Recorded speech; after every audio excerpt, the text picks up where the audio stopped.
So in front of me I've got XIAOMI Electric Scooter Essential.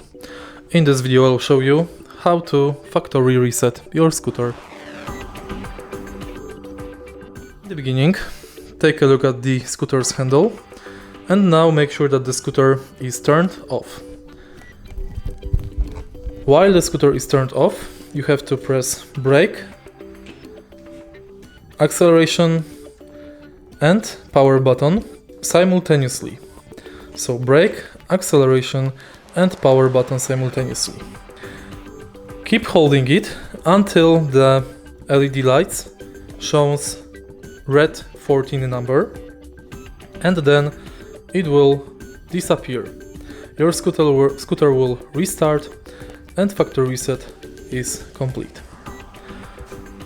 If you find this video helpful, please leave like, comment and subscribe.